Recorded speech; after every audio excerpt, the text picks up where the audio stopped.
방금 소개받은 전주환입니다. 예, 이렇게 귀한 자리에 이렇게 불러주셔서 정말로 감사의 말씀드리고요. 오늘은 협력은 어떻게 진화했는가 라는 제목으로 협력의 진화에 대해서 말씀을 드리려고 합니다. 근데 너무 좀 약간 학문적인 내용보다는, 물론 학문적인 내용도 말씀드리겠습니다만은, 여러분들 실생활에서 이러한 그야말로 오늘 알게 된 지식을 활용을 해서 어떻게 정말로 실생활에서 우리 구성원들 간의 협력을 이끌어낼 수 있을지, 이러한 실용적인 부분도 같이 좀 말씀드려서 더 좀 도움이 되는 방향으로 좀 꾸며볼까 합니다. 제가요, 심리학자니까 가끔 저한테 많은 분들이 이런 질문을 하거든요. 선생님, 성선설이 맞나요? 성악설이 맞나요? 이렇게요. 그러니까 아마 제가 보기에는 그런 걸 물어보시는 분들이 이미 마음속에 갖고 있는 정답은 다들 있는 것 같아요. 근데 이렇게 성선설이 맞죠? 뭐 이런 식으로 물어보시거나, 아니면은 성악설이 맞죠? 이런 식으로 각자 자신이 알고 있는 정답이 정답 맞나 이렇게 확인을 하려고 물어보시는데, 가만 보면은 이게 사람들이 참 어떨 때는 참 착하고, 그렇죠? 너무나 선량하고 천사 같은 그런 측면을 보이는 경우도 많죠. 그러니까 뭐 이런, 특히나 이런 국가적인 재난이 닥쳤을 때, 뭐 예를 들어 뭐 멀리 가면은 뭐 태안에 뭐 이런 유조선 뭐 이런 기름 유출이 되었거나, 아니면은 비교적 최근인 이런 세월호 사건 같은 게 터지면은 정말로 이 사람들이 자기 생업을, 그죠? 중단을 하고 자원봉사를 헌신적으로 하는 이런 모습들을 볼 수가 있죠. 그런 거 보면 참 성선설이 맞는 것 같죠. 그러니까 인간은 참 착하고 선량하고 천사 같다, 그렇게 말을 할 수가 있을 것 같은데, 또 안타깝게도 인간은 참 이기적이고 못된 얌체 같은 이런 측면도 있습니다. 그렇죠? 이렇게 보시는 것처럼, 예컨대 예전에 왜 무한도전 할 때 무한도전 뭐 이렇게 평창 가요제를 했는데, 요 가요제에 와서 이렇게 다들 자기가 만든 쓰레기는 자기가 들고 가면 될 텐데 그거 들고 가기 귀찮다고, 그죠? 다 쓰레기를 버리고 오는 바람에 그야말로 온 도로가 거대한 쓰레기장이 되죠. 그러니까 사람들이 어떻게 보면 참 못됐고, 그죠? 얌체 같고 측면들이 많죠. 그래서 우리가 종종 어떨 때는 참 우리 주변의 사람들 덕분에 이렇게 뿌듯해하고, 그죠? 기쁘게 살면서도 많은 경우에는 치이죠, 그죠? 그냥 나도 내 입속 차려 먹고 살아야 되겠다, 사람들이 자꾸 다른 사람들을 이용해 먹으려고 하는 것 같다, 이런 생각들을 자주 하죠. 그래서 이게 말하자면 협력의 딜레마라고 하는데요, 우리가 사실은 다들 아는 겁니다. 근데 이렇게 정확하게 이렇게 우리가 표현을 하는 게 좀 어려움을 겪을 따름이죠. 그러니까 한마디로 그 노력은 나 하나쯤은 좀 노력 안 해도 되니까, 그렇죠? 일은 좀 남들이 다 하고, 그리고 혜택은 다 똑같이 나누자. 이게 바로 협력의 딜레마죠, 그렇죠? 그러니까 뭐 예컨대 이렇게 아파트에서 그 아파트 입구가 어두우니까 사고가 날 수가 있으니까 외등을 설치하자. 그래서 다들 돈을 걷어서 이렇게 회비를 걷어서 이렇게 외등을 설치하자, 이런 제안이 나오면은 다들 조금씩 회비를 내서 외등을 설치하면 다 좋지만, 그렇죠?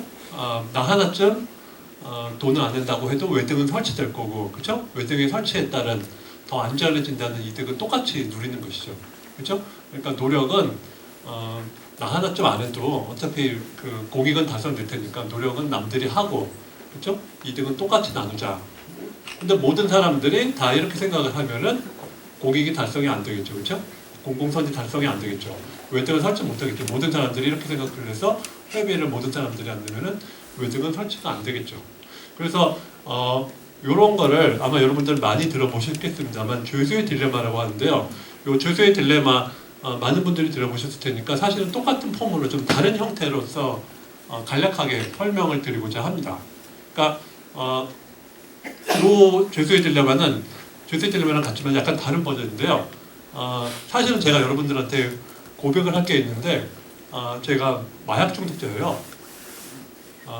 뻥입니다, 물론.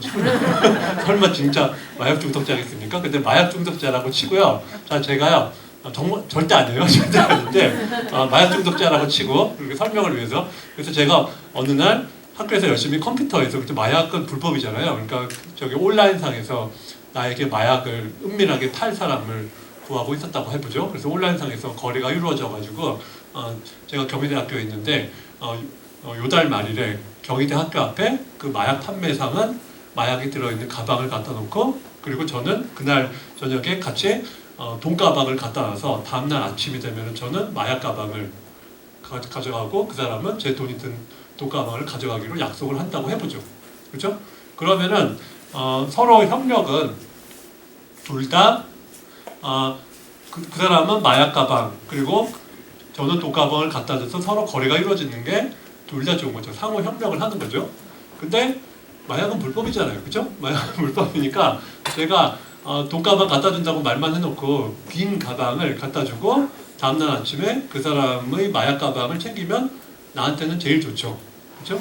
그러니까 상대방이 협력을 한다면은 저를 사기칠 생각을 하지 않고 마약 가방을 갖다 준다면은 저는 빈 가방을 갖다 줘서 상대방이 빈 돈가방을 가져가게 하고 저는 공짜로 마약이 들어있는 가방을 다음날 아침에 수거를 하는 게 가장 좋은 거죠.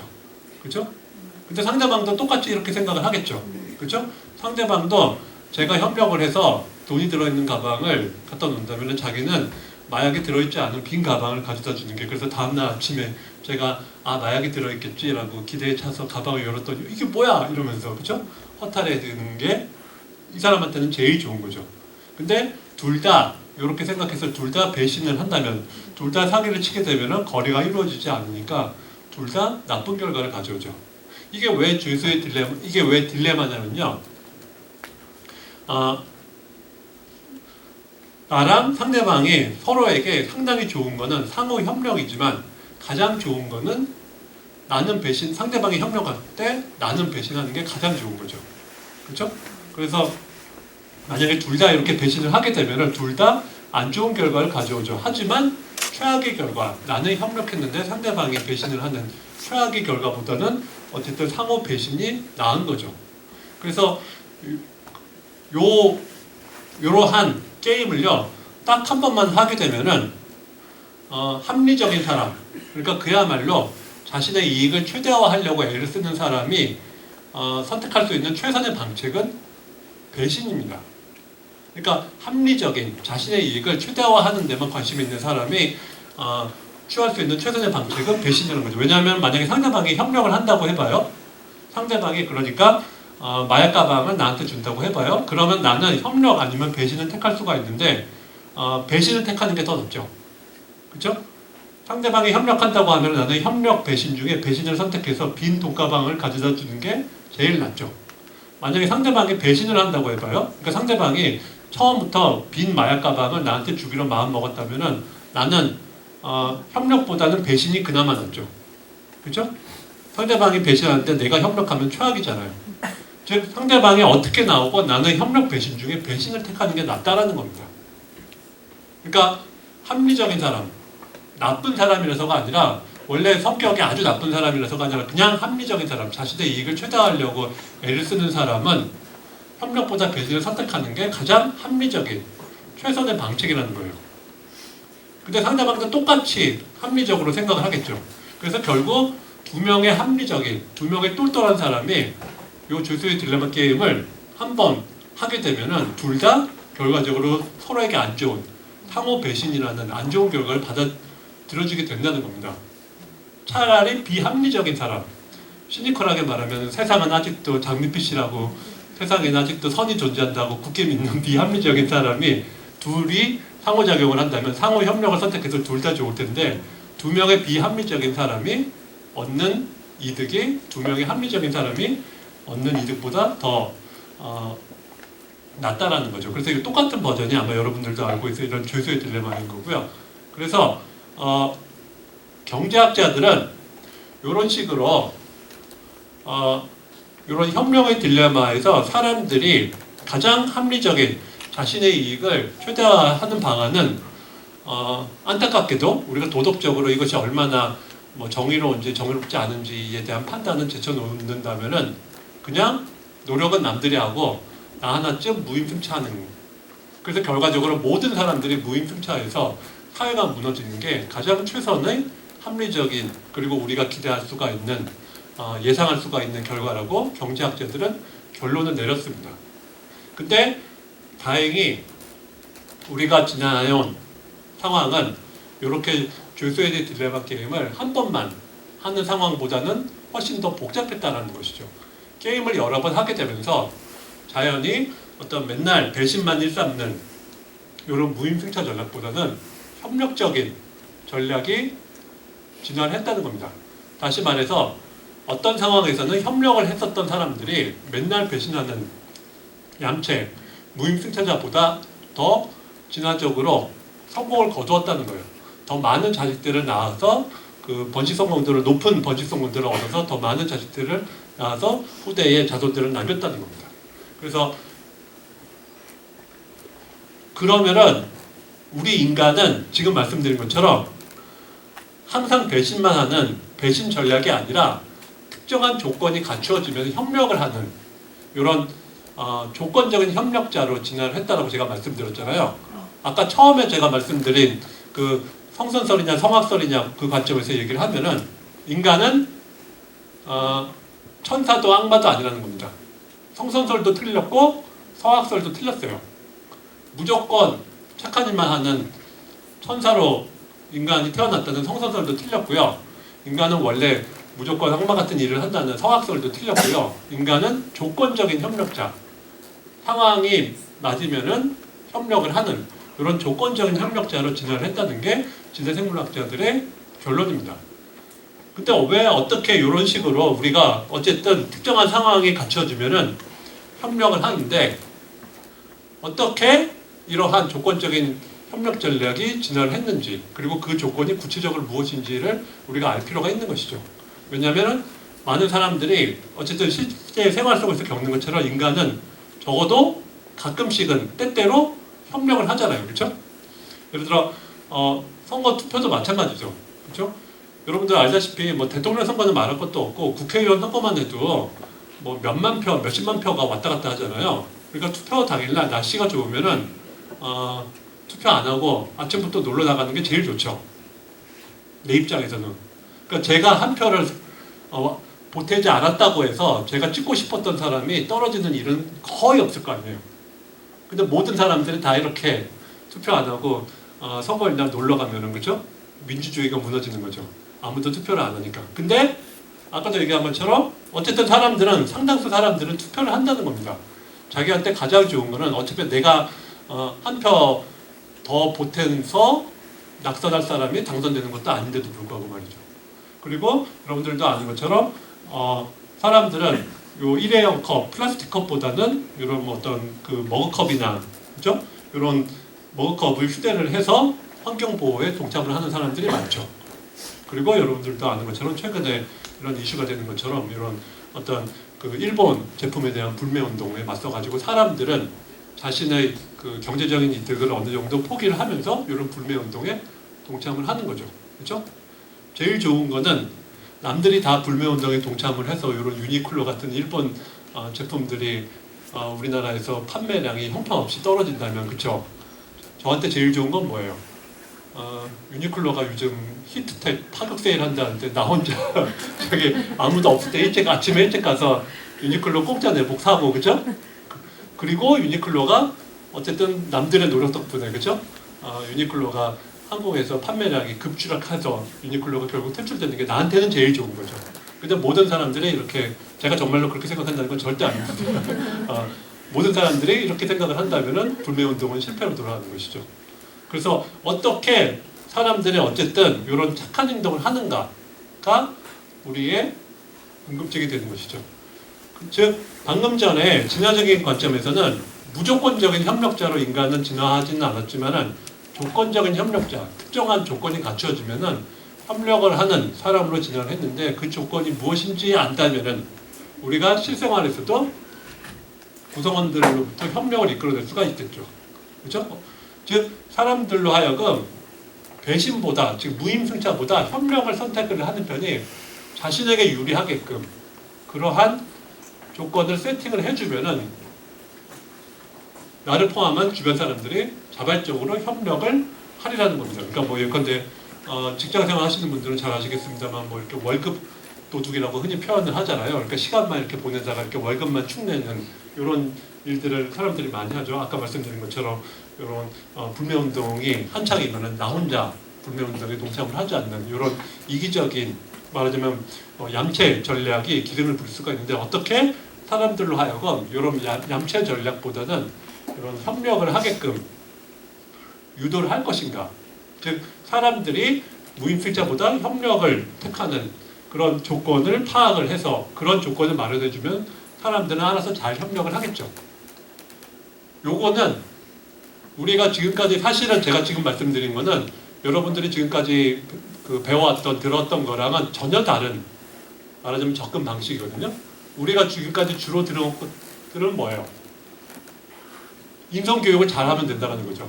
사람들이 완전하지 않기 때문에 사람들이 가끔 마치 이런 얌체 사기꾼처럼 못되게 행동을 할 수가 있기 때문에 내가 예를 들어 유니클로 불매운동에 적극적으로 동참을 해야 된다는 것 같은 이런 착하게 행동을 해야 된다는 것을 인성교육을 철저히 하면은 사람들이 이런 무임승차 전략을 선택을 하지 않고 다 공익에 동참해서 모두가 잘 사는 이런 사회가 될 거라는 게 우리가 지금까지 주로 들어온 바죠. 즉 인성교육을 잘 강화하면은 사람들이 잘 모르니까 이렇게 집단의 이익을 위해서 무임승차는 선택을 하지 않고 자발적으로 협력을 하는 게 너한테도 좋다는 것을 사람들에게 잘 교육을 하면은 사람들이 다 국가와 혹은 자기가 속한 집단, 학교 공동체 등을 위해 협력을 하리라는 거죠. 그거랑은 전혀 다른 거죠. 그렇죠? 인성교육을 잘하면 사람들이 알아서 사람들이 착하게 행동하지 않는 까닭은 어떻게 행동하는 게 착하게 행동하는 건지 잘 모르기 때문이니까 이게 착하게 행동하고 이게 너한테 이득이 된다는 걸 잘 가르쳐주면은 사람들이 착하게 행동하리라는 건데 그게 아니라는 겁니다. 사람들은 어떻게 행동하는 게 착한 건지 알아요. 다만 우리가 다 아는 것처럼 유니클로 불매운동이 한창인데 그 히트텍 공짜 내복을 사는 이런 얌체들 때문에 옆집에 저기 아저씨가 유니텍이 아니죠? 유니클로에서 히트텍 공짜 내복을 샀다 그러면 에이 나도 불매운동 참여 안 해. 나도 저기 유니클로 가서 살 거야. 그죠? 한창 세일한다는데. 그러니까 옆에서 무임승차자가 이득을 얻으면 나도 열받아서 나도 무임승차를 하게 되는 거잖아요. 그러니까 이러한 무임승차가 발붙이지 않게끔 환경 조건을 마련해주면 사람들은 말하자면 바람직한 방향으로 행동을 하리라는 것이죠. 그래서 이런 아까 말씀드린 것 같은 그럼 사람들이 어떤 상황에서 자발적으로 협력을 하는가 이런 그 구성원들 간의 협력이 이루어지는 메커니즘이 크게 두 가지가 있는데요. 직접 상호성과 간접 상호성을 간략하게 말씀드리겠습니다. 직접 상호성은요, 이런 두 사람 사이에 도움을 주고받음으로써 결과적으로 둘 다 좋다는 거예요. 그러니까 내가 널 도와줄게. 다음에는 네가 날 도와다오라고 얘기를 하는 게 직접 상호성입니다. 한마디로 도움을 안 주고 안 받는 것보다는 도움을 주고 받는 게 낫다는 것이죠. 여러분들 친구가 생일이에요. 그래서 비용을 감수를 하면서 여러분 친구를 위해서 좋은 생일 선물을 했어요. 근데 다행히도 의도한 건 아닌데 다음 달이 내 생일이에요. 다음 달에 내 친구가 나한테 생일 선물을 해주겠죠. 그러면은 서로 생일 선물을 안 주고 안 받는 것보다는 그죠? 서로 생일 선물을 주고 받는 게 좋다라는 것이죠. 그래서 이런 피를 나누지 않은 남남들 사이에서의 협력은 서로 도움을 주고받음으로써 가능하다는 겁니다. 그러니까 예를 들어 제가 사우나에 혼자 갔다라고 해보죠. 사우나에 혼자 가면은 여러분들 아시다시피 가장 큰 문제점은 잔등을 어떻게 닦을 것인가, 잔등의 때를 어떻게 밀 것인가잖아요. 그래서 제가 저처럼 혼자 온 것 같은 아저씨를 매일 눈으로 수색을 해서 찾습니다. 그래서 그 아저씨한테 가서 얘기를 해요. 아저씨 제가 잔등의 때를 밀어드릴 테니 아저씨도 저의 잔등의 때를 밀어주세요. 그래서 먼저 제가 그 비용을 감수하면서 어떤 시간이나 노력을 감수를 하면서 상대방에게 이득을 줘요. 그렇죠? 그리고 참고로 이런 어떤 그 착한 행동을 진화를 연구하는 사람들은 어떤 행동에서 그 행동이 상대방에게 주는 이득은 그 크기, 절대값들을 따라서 내가 감수하는 손해보다 그 이득이 더 크다라고 가정을 합니다. 이게 일반적이거든요. 예를 들어 여러분들 저기 토요일인데 제 변변치 않은 강의를 듣기 위해서 이렇게 나오신 거예요. 제가 너무나 감사의 마음을 표현을 하기 위해서 제가 여러분들에게 아메리카노 한 잔씩 돌리기 위해서 집을 팔아야 되면 이상하잖아요. 그렇죠? 그러니까 대부분의 도움에서 상대방이 얻는 도움의 이득의 크기는 내가 감수하는 손해의 크기보다 더 크다는 것이죠. 그렇죠? 예를 들어 여러분들 뭐 누가 버스 정류장에서 저 지갑을 잃어버렸는데 돈 1,000원만 주세요. 저 우리 집에 가야 돼요. 이러면은 여러분한테는 1,000원이지만 그 상대방이 받는 1,000원은 큰 이득인 것이죠. 그렇죠? 그러니까 이런 한 번의 도움에서 상대방이 받는 이득은 도움을 주는 주체가 감수하는 코스트보다 절대값보다 더 따져서 더 크다라고 가정을 합니다. 그래서 이렇게 저는 손해를 감수하면서 상대방에게 이득을 줘요. 그러면은 그 아저씨가 아이 시원해 이제 제가 밀어드릴게요 하면서 저한테 이번에는 이득을 주고 또 그 과정에서 손해를 감수를 해요. 그러면 결과적으로 우리는 서로 아이고 이런 저는 처음에는 그냥 코스트 이득만 감수를 했고 나중에 B라는 이득을 돌려받았죠. 그러면 마이너스 C 플러스 B죠. 그렇죠? 그리고 상대방도 처음에는 B를 받고 나중에 코스트 C를 감수를 했으니까 B 마이너스 C가 되죠.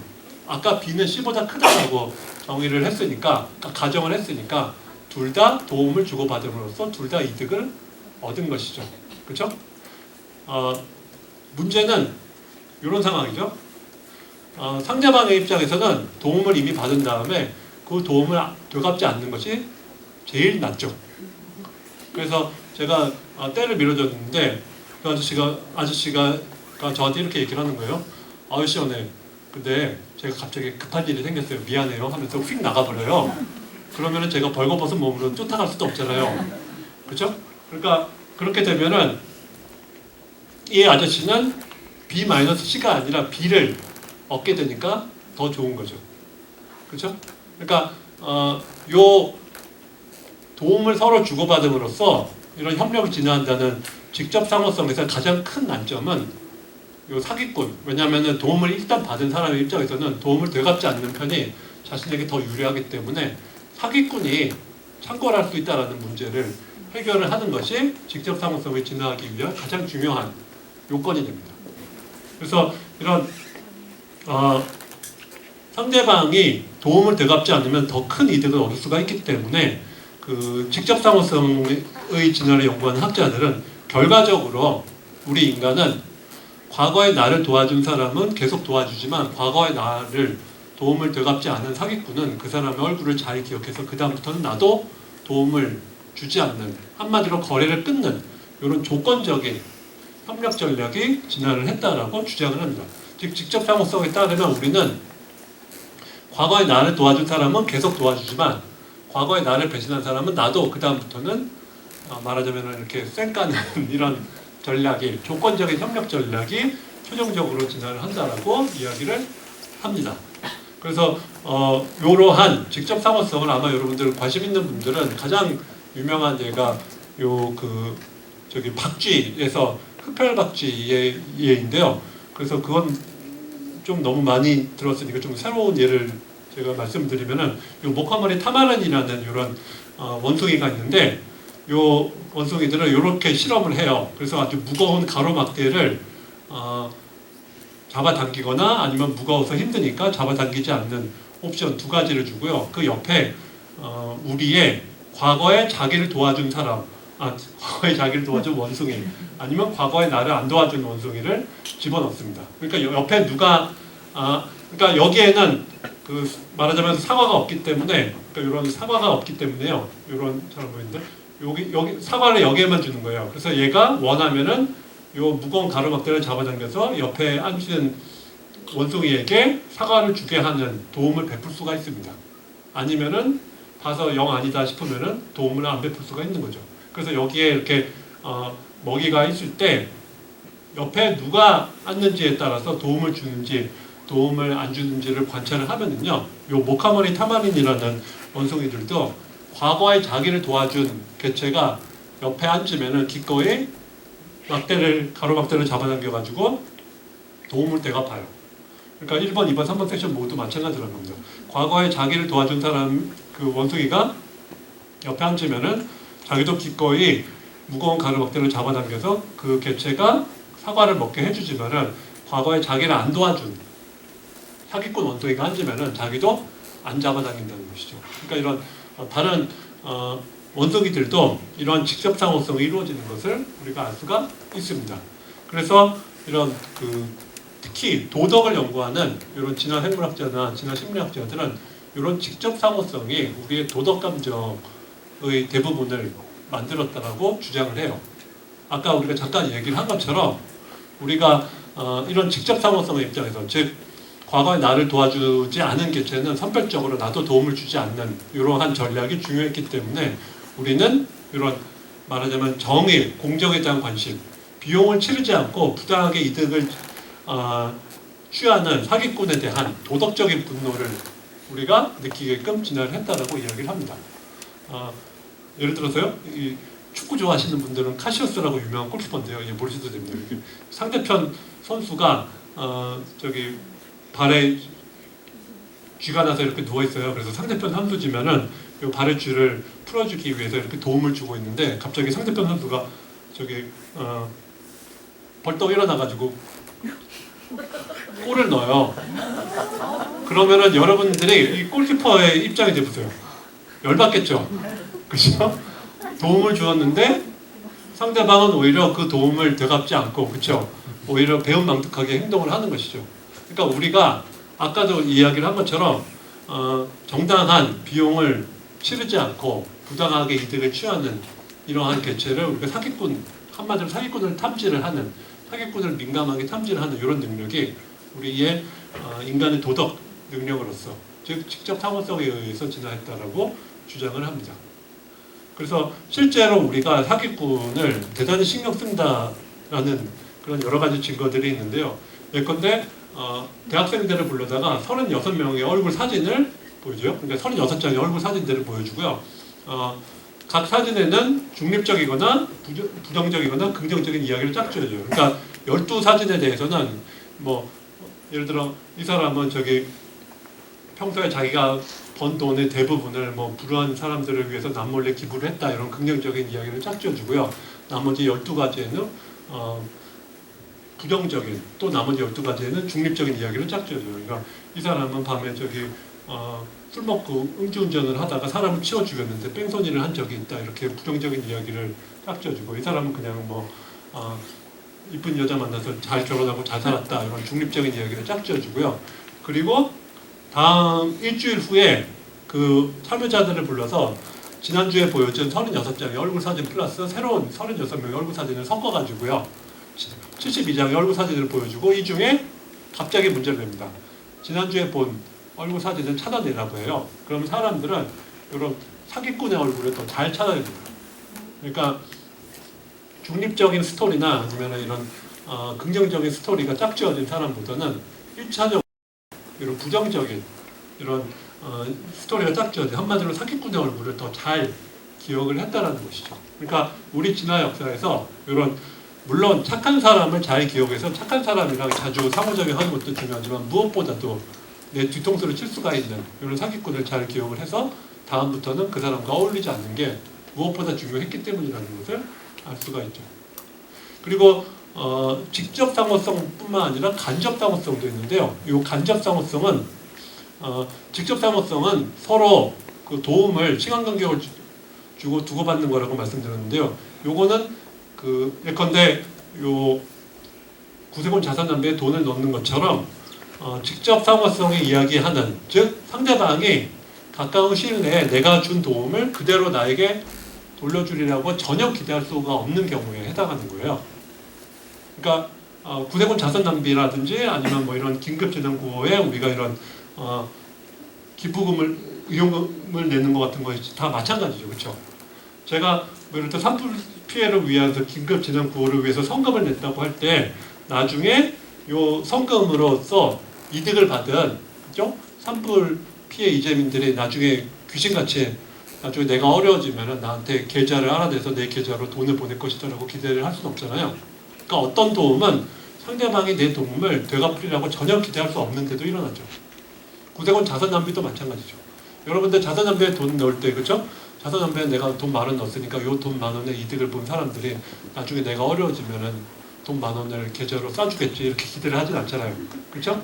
그러니까 직접 상호성은 기본적으로 내가 널 도와줄게, 나중에는 네가 날 도와달라고 이야기를 하는 건데, 이런 어떤 경우의 도움은 전혀 상대방이 내 도움을 되갚을 수 없는 상황인데도 우리는 기꺼이 상대방을 돕는다는 것이죠. 그래서 이런 간접상호성이라고 하는데 이러한 그 상대방이 내 도움을 되갚으려고 기대할 수 없는 상황에서 대표적인 게 여러분들 알고 있는 사마리아인의 케이스입니다. 그렇죠? 그러니까 다른 사람들은 본체 먼저 지나갔는데 사마리아인은 요 강도를 만나서 조난당한 사람을 구조를 해주고 여인석에 옮겨서 잘 보살펴주고 아침 일찍 길을 떠났죠. 그렇죠? 나중에 자기가 혹시 길을 가다가 강도를 만나면은 자기가 지금 도와준 사람이 귀신같이 그렇죠? 그 소식을 알아서 나를 도와주려고 전혀 기대할 수가 없는 상황인데도 불구하고 말이죠. 그러니까 이런 사마리아인이라든지 아니면은 평소에 남을 돕다 보면은 그 반드시 집에 나중에 어떤 식으로든지 하늘에 보살펴서 좋은 일이 생긴다. 이렇게 얘기하는 것들은 직접 상호성으로는 설명할 수가 없는 도움을 되갚으리라고 기대를 할 수가 없는 상황에서도 우리가 누군가를 돕는 까닭이죠. 돕는 경우죠. 뭐 이렇게 구세군 자선 낭비도 마찬가지고요. 우리나라는 별로 팀 문화가 없습니다만은 생전 처음 보는 뭐 호텔이나 모텔에 가서 묵고 나서 이런 거기 청소하는 분들을 위해서 팁을 놓고 나오는 경우도 마찬가지죠. 그렇죠? 이러한 경우는 평판에 기반한 간접상호성으로 설명을 하는데요. 한마디로 내가 널 도와줄게. 그러면은 내가 널 도와주는 행동을 보고 저 사람 그런 줄 몰랐는데 괜찮은 사람이네 하면서 내 평판을 높여 다른 사람들이 나에 대해서 높은 평판을 가지게 된다는 겁니다.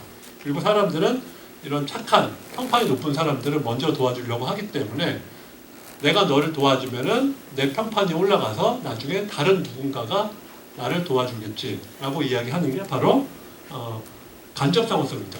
방금 얘기 드린 것처럼요. A가 B를 도와줘요. 그러면은 C가 그거를 보고 저 사람 그런 줄 몰랐는데 저렇게 C를 헌신적으로 도와주더니 참 좋은 사람이네 하고 제 평판을 높여줍니다. 그리고 먼저 와서 도움을 저한테 준다는 거죠. 왜냐하면 아까도 말씀드린 것처럼 상호 협력을 하는 게 서로에게 좋으니까요. 사람들은 항상 같이 상호 협력할 착한 파트너를 찾아 나서려고 애를 쓴다는 겁니다. 그러면은 이렇게 서로 상호 협력이 그야말로 벌어지거나 아니면은 더 많은 경우에는 C가 A를 돕는 걸 보고 D가 C를 도와주겠죠. 그러니까 이런 식으로 내가 널 도와줄게. 그러면은 다른 누군가가 나를 도와주겠지라고 얘기하는 게 간접상호성입니다. 그러니까 직접상호성과 간접상호성을 다르게 얘기하면 이런 거예요. 직접상호성에서 내가 널 도와줄지 여부는 과거에 네가 날 도와줬는지 여부에 달려있습니다. 간접상호성에서는요. 내가 오늘 널 도와줄지 여부는 과거에 네가 다른 사람들을 도와줘서 네가 높은 평판을 가지고 있는지에 달렸다는 것이죠. 그래서 간접상호성, 평판에 기반한 간접상호성은 한마디로 내가 널 돕는 까닭은 내가 너를 도움으로써 남들로부터 내 평판이 높아져서 내가 남들에게 도움을 받기를 기대를 한다는 겁니다. 그래서 나쁘게 말하면은 착한 일을 한다면은 반드시 주변 사람들에게 알려라. 이렇게 되는 것이죠. 그래서 이런 폼 내러라는 사람은 더 시니컬하게 표현했는데요. 그 말은 뭐냐면은 혹시나 이렇게 아무도 안 보고 있을 때는 혹시나 실수로 착한 일을 하지 않도록 조심하고 또 조심해라. 그렇죠? 반드시 착한 일을 할 때는 주변 사람들이 나를 보고 있는지 확인을 하고 착한 일을 하라. 이렇게 되는 것이죠. 그러니까 요거는 되게 미묘한 문제입니다. 그렇죠? 그러니까 예전에 어떤 사람이 이런 명언을 남겼는데요. 세상에서 제일 좋은 거는 누군가를 아무 그야말로 대가를 바라지 않고 도와줬는데 나는 그럴 남들에게 할 의도가 전혀 없었는데 우연히 다른 누군가가 나의 착한 행동을 알게 되어서 동네방네 나의 선행이 전해졌을 때 그때가 제일 좋다라고 이야기를 했죠. 그러니까 사람들이 뭐 굳이 너무 노골적으로 남들에게 자신이 얼마나 착한 사람인지 확인시켜 주려고 착한 행동을 하는 건 아니, 불쌍한 사람을 자발적으로 돕는 건 아닙니다만, 그렇죠? 근데 뭐 내가 착한 행동을 했는데 뭐 예기치 않게 남들에게 알려주면 뭐 나쁠 건 없다는 거죠, 그렇죠? 그래서 이런 식으로 우리가 이야기를 할 수가 있고요. 즉 사람들이 이런 상대방이 도움을 되갚을 가능성이 전혀 없을 때도 착한 일을 하는 거는 말하자면 자신의 평판 상승을 위해서라는 것이죠. 달리 말하면은 불쌍한 누군가를 안 도와주고 그냥 쌩 지나치는 모습을 남들에게 보여주면 내 평판이 떨어질 것이기 때문에 내 평판이 높아질 것을 기대하고 다른 사람들을 돕는 거라는 것이죠. 그래서 최근 들어서 많이 연구가 되고 있는데요. 이른바 이런 바라보고 있는 눈 현상이라고 이야기를 합니다. 그러니까 앞을 똑바로 쳐다보고 있는 두 눈의 그림처럼요. 누군가가 나의 행동을 지켜보고 있다는 이런 무의식적인 단서가 있으면 사람들이 자신의 평판을 의식을 하는 이런 무의식적인 심리 기제가 작동을 해서 더 착한 일을 하게 된다는 것이죠. 예를 들어서 이런 사람이 와서 그냥 자기 커피나 그죠? 이런 차 같은 거를 자기가 셀프로 꺼내 먹고 그다음에 그 커피값을 이렇게 그 무인 지불을 하는 이런 무인 카페들이 종종 있잖아요. 그래서 영국의 뉴캐슬 대학에서 이런 실험을 했습니다. 그 뉴캐슬 대학교 심리학과 휴게실에 이런 식으로 자기가 알아서 커피나 티를 타 먹고 그리고 커피값을 무인 지불을 하게 하는 이런 작은 공간이 있었어요. 근데 그 위에 일주일 동안은 그냥 꽃 그림을 붙이고 그 위에 일주일 동안은 정면을 바라보는 눈 그림을 붙였습니다. 그러니까 여러분들 있더라도 죄송합니다.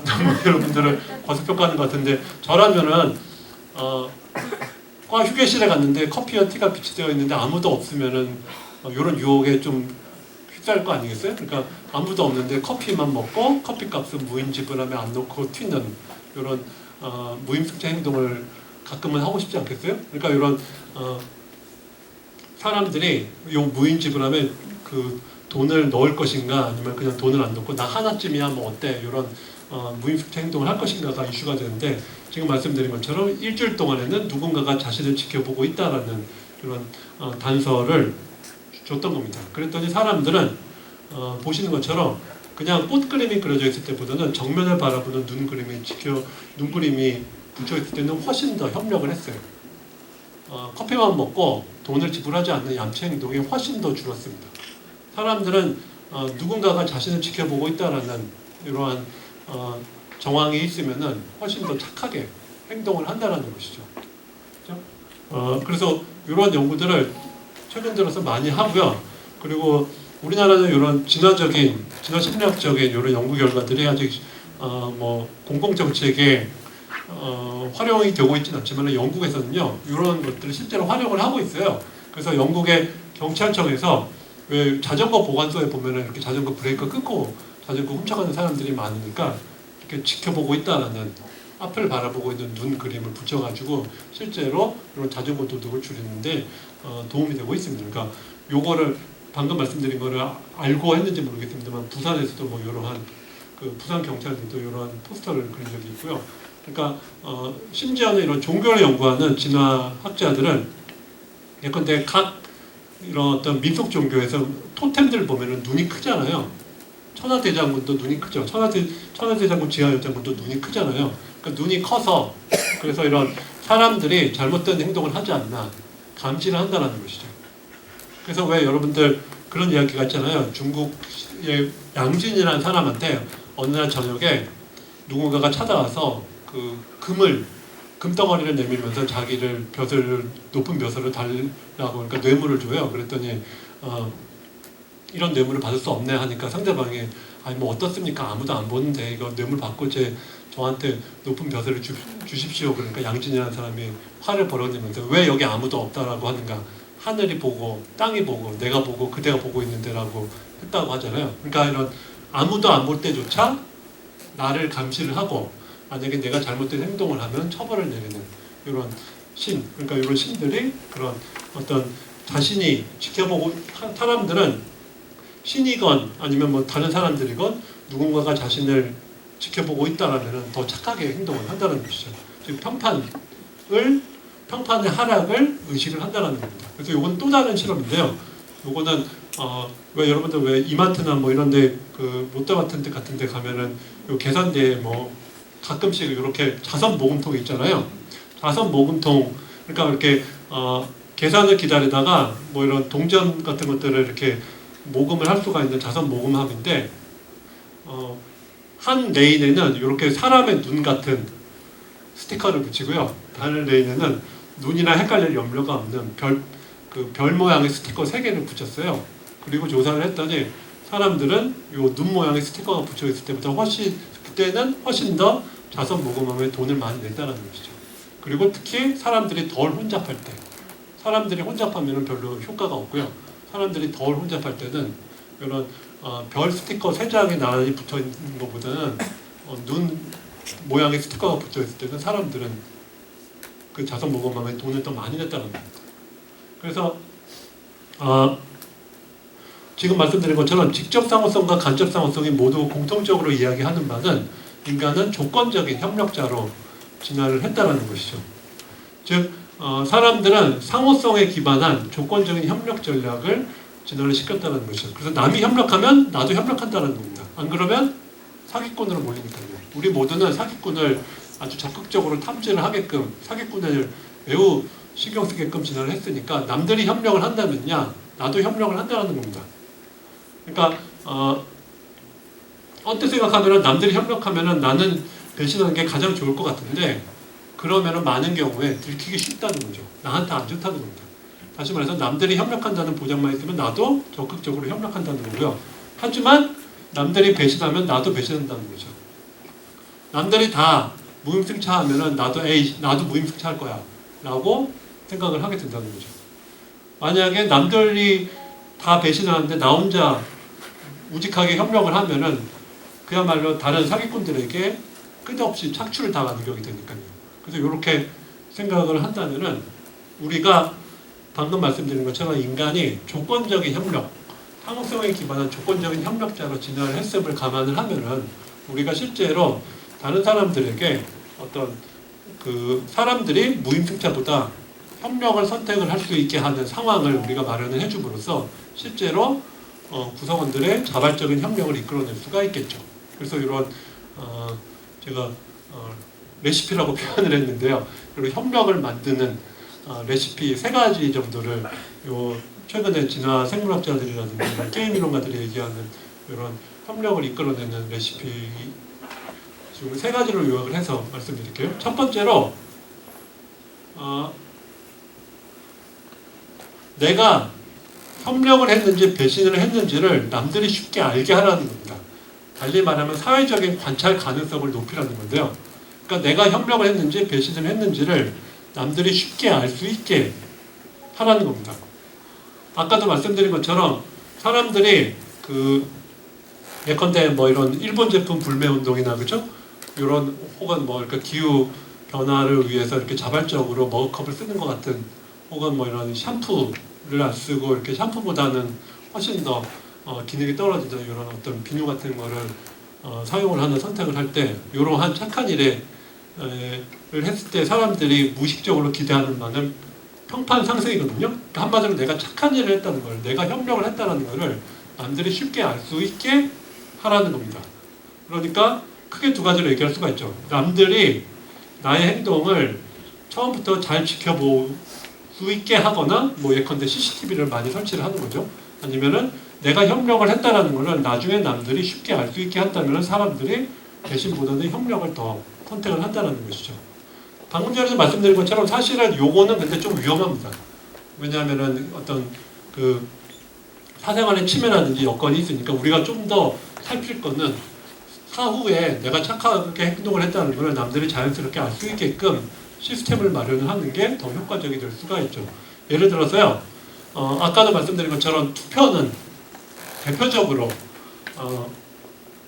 남들이 다 투표를 한다면 나는 투표일 날 날씨 좋은 날 아침부터 놀러 가는 게 제일 좋기 때문에 투표도 역시 대표적인 어떤 배신이나 협력의 딜레마가 관장이 되는 이런 영역인데요. 외국에서 이렇게 실험을 했어요. 그러니까 투표를 독려를 하는 편지를 보내되 선거일 다음에 야, 너 투표했는지 안 투표했는지 선거 다음날 내가 가서 니네 집에 다시 찾아와서 물어볼 거야 라고 얘기를 하는 거고요. 요거는 선거 다음날 방문해서 이 사람이 투표를 했는지 투표를 안 했는지를 같은 아파트에 사는 동네 주민들에게 투표를 했는지 안 했는지를 알려준다는 겁니다. 그러니까 너 투표 다음날 내가 찾아와서 너 투표했는지 안 투표했는지를 니네 네 알려드립니다. 몇 동 몇 호에 사는 뭐 김똘똘 씨는 어저께 투표를 안 했습니다. 뭐 이런 식으로 방송을 하게 할 거야 이렇게 얘기를 하는 거고요. 요거는 아예 같은 아파트도 아니고 뭐 가련동이면 가련동, 뭐 여의도 동네 주민들 전체에게 무슨 동 무슨 아파트 몇 동 몇 호에 사는 누구는 어저께 투표를 안 했습니다. 이런 식으로 알려준다라고 얘기를 하는 거예요. 그러면은 사람들은 가장 그 파급 효과가 큰 마지막 경우에 가장 투표율이 높았다는 거죠. 근데 이건 아까도 말씀드린 것처럼 사생활이 침해가 될 수가 있고 그러니까 사실은 많은 경우에 이런 내가 협력했는지 배신했는지 여부를 남들이 쉽게 알 수 있게 하라. 요거는 많은 경우에 내가 협력했다는 거를 나중에 다른 사람들이 쉽게 알 수 있다는 거를 사람들에게 알리면 사람들은 협력을 선택을 한다는 것이죠. 그래서 왜 외국에는 이렇게 투표를 하면 저 오늘 투표했어요 이런 스티커를 주거든요. 이런 거는 자연스럽게 자신의 평판을 올릴 수가 있기 때문에 투표율을 높이는 데 효과적이죠. 아, 뭐 내가 이거 스티커 받으려고 투표를 한 건 아닌데 투표소에 가서 투표를 하니까 나 투표했어요 이 스티커를 붙여주더라고. 이렇게 얘기를 할 수가 있죠. 그러니까 사람들은 자기가 평판 상승을 기대하지만 그것이 말하자면은 좀 낯뜨거운 자기 자랑이 되는 건 또 피하잖아요. 그렇죠? 그러니까 사람들이 낯뜨겁게 자기 자랑을 할 필요가 없게끔 외부에서 자연스럽게 착한 일을 한 사람은 그 평판이 높아질 수 있게끔 그 시스템을 마련하는 게 중요하다는 것이죠. 그래서 예를 들어 여러분들 뭐 대학교나 이런 데 가보면은 이런 기부자들, 졸업자들이나 아니면 사회적으로 저명한 사람들이 기부를 하잖아요. 그래서 이런 기부한 사람들 그 이름이라든지 아니면 사진 같은 거를 이렇게 게시를 하는데 보면은 이렇게 보시는 것처럼 10억 원 이상은 그냥 이름만 써 있는데 예를 들어 50억 이상은 좀 더 크고 그렇습니다. 그렇죠? 그러니까 이렇게 기부 금액에 따라서 10억에서 50억 사이는 이렇게 이름만 하게 되고 50억 이상은 이렇게 얼굴 사진도 넣고 더 그 명판도 큰데요. 예를 들어 여러분들 요거 보면은 10억에서 49억 9천 사이는 다 여기니까요. 요 사람들을 조사를 해보면은 요 사람들이 낸 금액이 10억에서 50억 사이에 다양하게 분포될 것 같잖아요. 절대 그렇지 않습니다. 다 10억입니다. 이건 다 10억이에요. 그리고 이거는 50억에서 100억 사이잖아요. 그러면 다 금액이 다양하게 분포될 것 같죠. 절대 그렇지 않습니다. 다 50억입니다. 이건 다 100억이에요. 그러니까 사람들이 착한 일을 했을 때 느끼는 것은 평판 상승이라는 걸 알 수가 있다는 것이죠. 그렇죠? 어차피 50억을 내나 99억을 내나 자기가 기대하는 평판 상승의 효과는 다 일정한데 뭐하러 50억을 내지 99억을 내겠어요. 그렇죠? 그러니까 이런 것들도 사실은 여러분들 뭐 이런 공공기관 같은 데서도 기부금을 사람들에게 유도를 할 때도 활용을 할 수가 있죠. 그야말로 뭐 나는 여기 한라도서관의 발전을 위해서 그냥 기부금을 낸 것뿐인데 굳이 그렇게 내가 기부금을 낸 거를 동네방네 알려주네 이런 말을 할 수 있게끔 자연스럽게 협력의 발판을 우리가 제공을 해주면 좋다는 것이죠. 그래서 이런 도요타 프리우스가 이런 친환경 전기 자동차 중에 가장 잘 팔린 차인데요. 이 도요타 프리우스가 유독 잘 팔린 까닭도 일단 생긴 게 독특한 것 때문이라고 학자들은 설명을 합니다. 그러니까 도요타 프리우스는 되게 독특하게 생겼잖아요. 그러니까 도요타 프리우스를 뭐 2대나 샀다는 이런 유명한 배우 디카프리오 같은 사람들이 이런 말을 할 수가 있는 것이죠. 그러니까 나는 그냥 환경을 위해서 그냥 저 가솔린 자동차보다 훨씬 연비도 더 들고 더 비싼 이런 도요타 프리우스를 구매를 한 것뿐인데 근데 이 사람이 도요타 프리우스를 구매를 했다는 게 딱 길거리에 나가면 쉽게 알 수가 있는 거죠. 이 사람을 모르는 사람도 저 사람은 도요타 프리우스를 살 만큼 즉 비싼 친환경 전기 자동차를 살 만큼 환경을 생각하는 착한 사람이구나라는 걸 알 수가 있는 거죠. 그러니까 이런 친환경 전기 자동차가 특이하게 생기면은 남들에게 예를 들어 전기 자동차가 다른 차랑 별로 외관이 똑같으면은 그 친환경 전기 자동차를 비싼 값을 주고 구매한 사람들은 이런 수고를 해야 되잖아요. 길 가는 사람들 붙잡고 저기요 왜요? 이 차가 남들 차랑 똑같이 생겼지만 이거는 훨씬 비싼 친환경 전기 자동차거든요. 어쩌라고요? 제가 그만큼 환경을 생각하는 착한 사람이라고요. 별 사람 다 보겠네 뭐 이런 거 아니에요. 그러니까 이런 독특한 외관이 중요하다는 것이죠. 그래서 이런 내가 착한 일을 했다는 것을 다른 사람들이 자연스럽게 알 수 있게 하라는 게 중요한 거고요. 외국에서 예를 들어 블랙아웃을 방지하기 위한 이런 공익 프로그램이 있습니다. 그러니까 캘리포니아 주민들을 상대로 블랙아웃, 그러니까 대규모 정전 사태는 왜 우리나라도 몇 년 전에 이런 일이 있었지만은 그야말로 큰 재앙이잖아요. 그리고 이 블랙아웃은 주로 여름에 각 가정에 에어컨을 틀면은 그 전기 사용량이 급증을 해서 블랙아웃이 찾아온다고 합니다. 그래서 이 블랙아웃을 막는 효과적인 방책 중에 하나가요. 예를 들어 이런 각 가정에 방문을 해서 말하자면 한국전력에 해당하는 기관이 방문을 해서 각 가정의 에어컨에 컨트롤러를 다는 거예요. 그래서 이 컨트롤러가 여름에 각 가정이 너무 에어컨을 세게 틀면은 예를 들어 24도 이하로는 더 이상 떨어지지 않게끔 에어컨을 온도 조절을 중앙에서 컨트롤을 하는 겁니다. 그러니까 이렇게 에어컨을 중앙에서 컨트롤하는 경우는 뭐 여름 내내 기껏해 한 서너 번인 거고요. 그러니까 약간의 불편만 감수를 하면은 블랙아웃을 방지를 하는 이런 공익을 다 같이 누릴 수가 있는 거죠. 그러니까 물론 여기에서도 제일 좋은 거는 나는 컨트롤러를 설치를 안 하고 다른 많은 사람들이 컨트롤러를 설치를 해서 블랙아웃이 안 찾아오는 게 나한테는 제일 낫죠. 그렇죠? 그래서 이러한 공익사업의 취지를 설명을 하고 사람들에게 여기 동참할 거를 호소를 하는데 한 아파트 단지에는 이렇게 뭐 우편함처럼 사람들이 많이 드나드는 곳에 이렇게 사인업을 하라고 요 시트를 붙였어요. 그러니까 요 시트를 보면은 201동 304호 아무개 아빠는 동참을 했네. 근데 앞집 아저씨는 동참을 안 했네. 요게 자연히 알 수가 있는 거죠. 그리고 다른 아파트 단지에는 요 공익사업의 취지를 설명하고 원하는 사람은 전화를 해서 신청을 하게 했습니다. 그러면 요 아파트 단지에서는 누가 신청을 했는지 아무도 모르는 거죠. 그랬더니 사람들은 이렇게 자기가 요 공익사업에 동참을 했다라는 거를 요 사인업 시트에 적게 해가지고 주변 사람들이 자연스럽게 알 수 있는 경우에는 훨씬 더 요 공익사업에 동참을 많이 했다라는 것이죠. 그렇죠? 그리고 특히나 더 그 집이 자기 집인 경우, 그래서 자기 집이 아니어서 자주 이사 다니는 사람들보다는 그 사람들이랑 오랫동안 상호작용을 하는 사람들의 경우에는 더더욱 참여를 했다는 겁니다. 그리고 재밌는 건 뭐냐면요. 다른 경우에는 요 공익사업에 동참을 하면은 뭐 한 몇만 원을 준다고 했어요.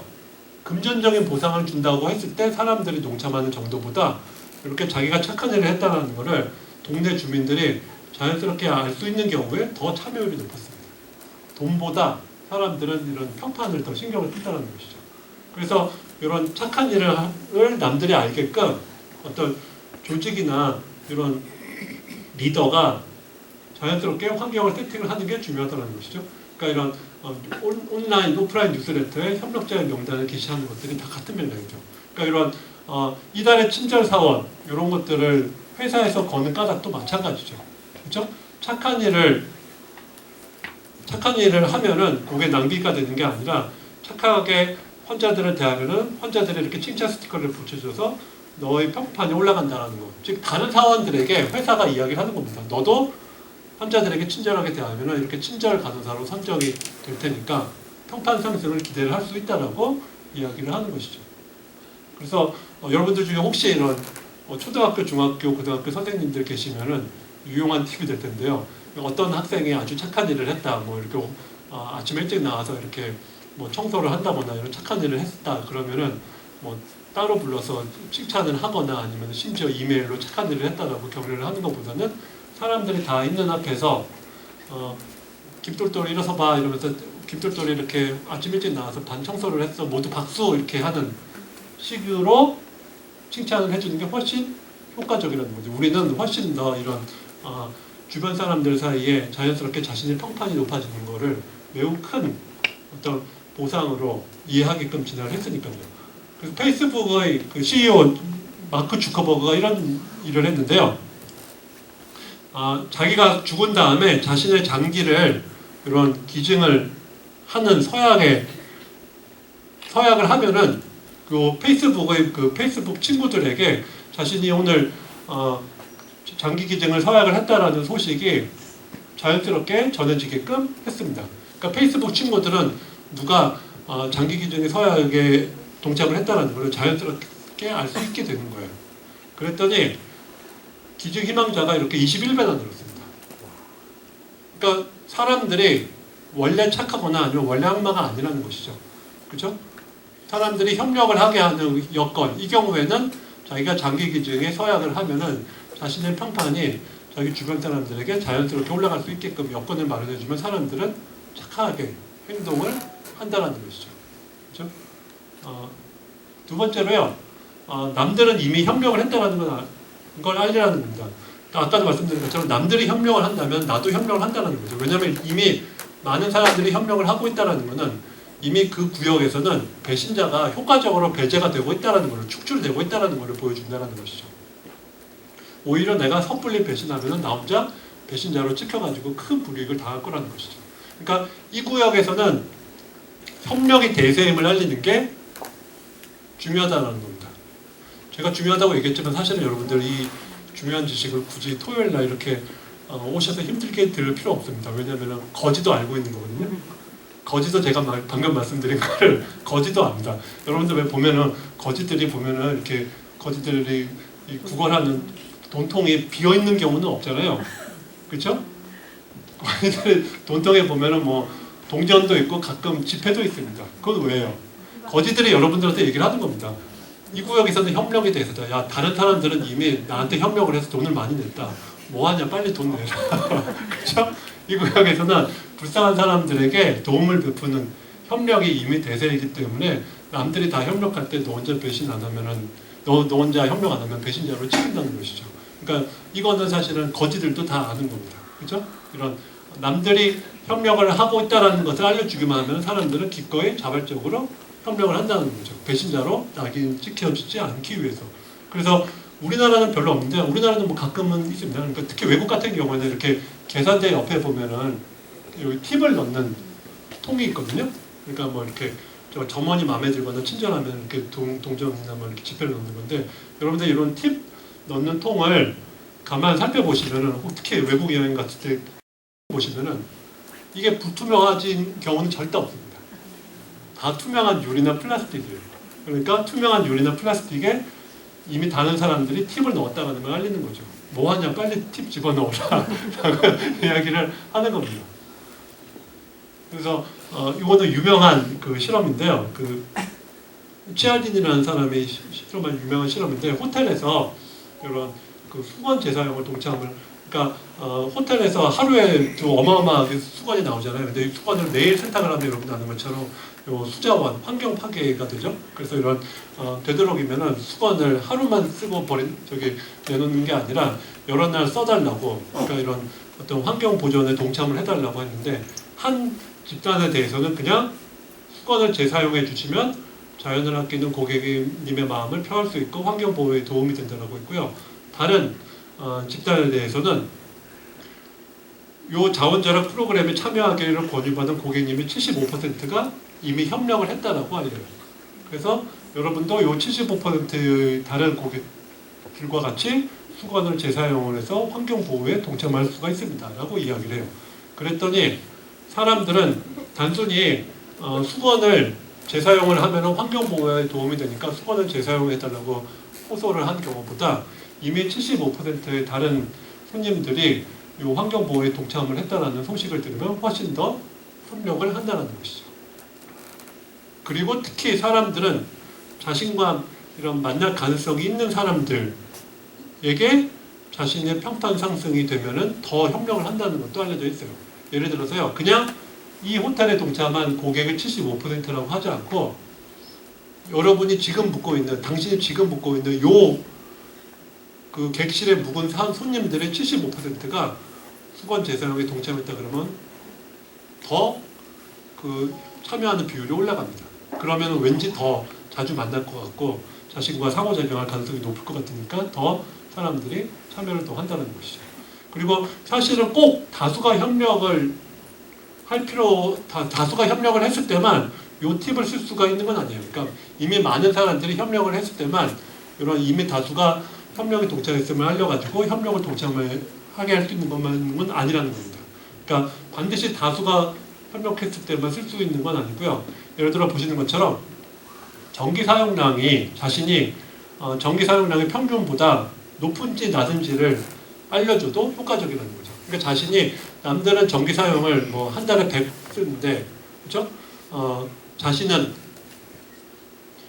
평균보다 많이 쓰고 있다라면은 예를 들어 100보다 더 많이 쓰고 있다라면은 상대적으로 다른 사람들은 착하게 행동하는데 자신은 덜 착하게 행동한 거죠. 그러니까 이런 사람들은 전기 사용량을 줄인다는 겁니다. 근데 나머지 절반에 대해서는 그런 문제잖아요. 그럼 나머지 절반에 대해서는 절약 행동을 칭찬을 하는 이모티콘을 함께 부여함으로써 실제로 더더욱 그러니까 이 사람들이 나는 전기료가 적게 나오는데 남들은 전기료가 많이 쓰니까 나도 좀 전기를 팡팡 써도 되겠네. 이런 생각이 들지 않게끔 칭찬 이모티콘을 붙여줘서 실제로 미국에서는 이런 전기 사용량을 절감시키게 하는데 효과적이라는 것이죠. 그래서 외국에서는 보면요, 사람들에게 예컨대 에어컨 쓰지 말고 선풍기를 쓰면은 더 환경 보호 차원에서 유리하잖아요. 그러니까 매달 큰 돈이 절약되니까 에어컨보다는 선풍기를 써라. 혹은 에어컨보다는 선풍기를 써야 지구를 살릴 수 있다. 혹은 좋은 시민이, 훌륭한 시민이 되려면 선풍기를 써라. 그거보다 남들은 이미 70~80%가 에어컨 대신 선풍기를 썼다 그러면은 가장 사람들은 여기에 동참을 한 에어컨을 끄고 선풍기를 켜는 비율이 가장 높았다는 것이죠. 그래서 꼭 다수가 이미 협력을 해야 되는 건 아니고요. 그러니까 협력한 정도의 평균치를 보여줘도 이게 가능하다는 것이고요. 세 번째로요, 참여 요청을 피할 기회를 주지 말라는 건데요. 이미 여러 번 강조를 한 것처럼 사람들은 착한 일에 동참을 함으로써 자신의 평판 상승을 기대하는 것이죠. 달리 말하면은 사람들이 착한 일에 동참을 거절을 할 때 가장 두려워하는 것은 자신의 평판 하락이죠. 그렇죠? 그래서 왜 여러분들도 그런 경우 있잖아요. 저만 그런지 모르겠습니다만은, 그래서 예를 들어 이마트 이런데 쇼핑 보려고 갔는데 앞에 입구에 뭐 이런 모금함이 있잖아요. 이런 모금함이 있으면은 제가 좀 얌체라서 그런지 모르겠습니다만은 저 같은 경우에는 이제 핸드폰을 꺼냅니다. 그래. 그래. 그렇지. 그래서 핸드폰 하면서 일단 무사히 이렇게 입구를 통과를 해요. 그래서 입구를 통과를 한 다음에 저희 와이프가 물어봅니다. 여보, 그 모금함 못 봤어? 모금 좀 하지 그래. 돈 좀 넣지 그랬어. 그런 게 있었어? 너 몰랐지. 알았으면 나도 넣지. 얼마나 그게 중요한 일인데라고. 그러니까 사람들이 여기 모금함이 있는데 뻔히 보면서 뭐야? 하면서 이렇게 가면은 자신의 평판이 그야말로 확실하게 떨어지잖아요. 그렇게 모금의 손길을 본체만차 하고 지나가는 몹쓸 사람으로 떨어지잖아요. 그러니까 사람들이 두려워하는 것은 평판 하락이기 때문에 좋은 일에 동참해달라는 참여 요청을 자연스럽게 피할 수 있는 기회가 주어지면 사람들은 정말로 그 기회를 피한다는 겁니다. 그러니까 자연스럽게 피할 기회를 몰랐지, 알았으면 나도 협력에 동참했지, 이런 말을 하지 않게끔 자연스럽게 피할 기회를 주지 말라는 것이죠. 많은 분들이 예를 들어 인도에서 가는데 이쪽에 뭐 앞에 뭐 이렇게 헌혈이나 그렇죠? 유니세프 뭐 이런 거 모금 있으면은 갑자기 길을 건너서 딴 쪽으로 인도를 가거든요. 그러니까 이런 것들은 자연스럽게 피하려고 하는 것이죠. 반대편 인도로 가지 않고 이쪽 편 인도로 갔다가 보면은 빤히 본체만차 하면서 봐야 된다는, 즉 평판의 직접적인 하락을 피할 수가 없으니까 그렇다는 것이죠. 그래서 이런 협력 요청을 자연스럽게 피할 기회를 주지 않으면 더 결과적으로 이런 좋은 일에 많은 사람들이 동참을 하게끔 할 수가 있다는 것이죠. 미국의 이런 박물관에는요, 메트로폴리탄 박물관에는요, 입장료가 공짜입니다. 입장료가 공짜니까 참 좋은데, 대신 이 메트로폴리탄 박물관에는 들어오는 사람들에게 강요하는 건 아닌데 거의 의무적으로 어른은 25불, 뭐 학생은 12불의 기부금을 내야 돼요. 그래서 만약에 이 기부금을 내기를 원치 않는 사람은 창구에 가서 저 기부금 안 낼래요, 공짜로 들어갈래요 라고 이야기를 명시적으로 얘기를 해야 됩니다. 안 그러면 일단 의무적으로 이렇게 차지를 하는 거예요. 그러니까 사람들이 거의 입장료랑 별 다른 바 없이 다 이렇게 정해진 기부금을 내고 들어가거든요. 그러니까 이 경우에는 남들 다 보는데 큰 소리로 저는 기부금 안 낼래요 하면은 자신의 평판이 그야말로 직접적으로 떨어지기 때문에, 그렇죠? 그러니까 자연스럽게 피할 기회를 주지 않는 것이죠. 그러니까 예컨대 요즘에 뭐 인터넷 같은 경우에도 보면요, 뭐 운전면허 시험 같은 데도 보면은 저는 뭐 10,000원의 금액을 혹은 뭐 2,000원의 금액을 불우이웃을 위해 돕겠습니다 하고 이미 네모 표시에 화살표 체크가 되어 있거든요. 그걸 클릭을 해야 이게 언클릭이 돼서 없어집니다. 그러니까 사람들이 클릭을 하는 건 부담스러운 거죠.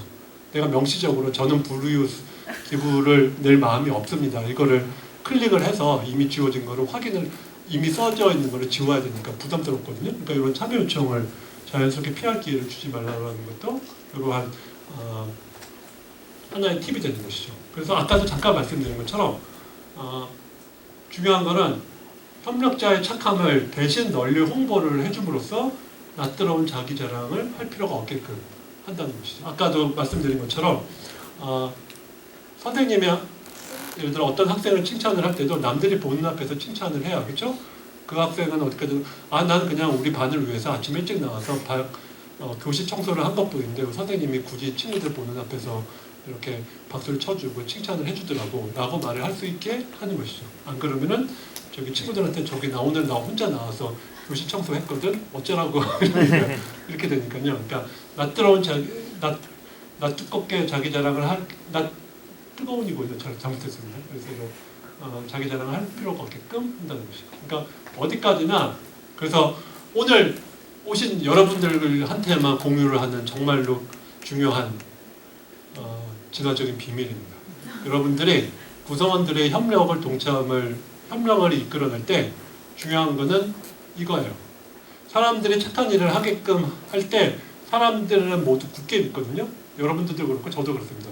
나는 정말로 순수하게 공익을 위해서 대의를 위해서 착한 일을 하는 것뿐이지 쪼잔하게 나의 평판 상승을 기대하고 착한 일을 하는 건 아니야. 이렇게 다들 믿거든요. 그 믿음을 흔들려서는 안 된다는 겁니다. 그 믿음이 충족이 되게끔 자연스럽게 판을 깔아주는 게 협력을 이끌어내는 중요한 열쇠가 되는 것이죠. 예.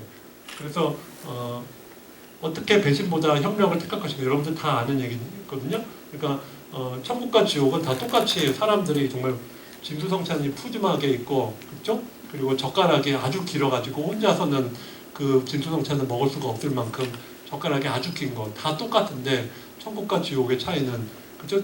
지옥에서는 어떻게 하든지 그 젓가락으로 자기 입에 넣으려고 하니까 서로 싸움이 벌어지고 결국 다 굶어 죽고 하나도 못 먹지만은 천국에서는 서로 떠먹여줘가지고 그렇죠?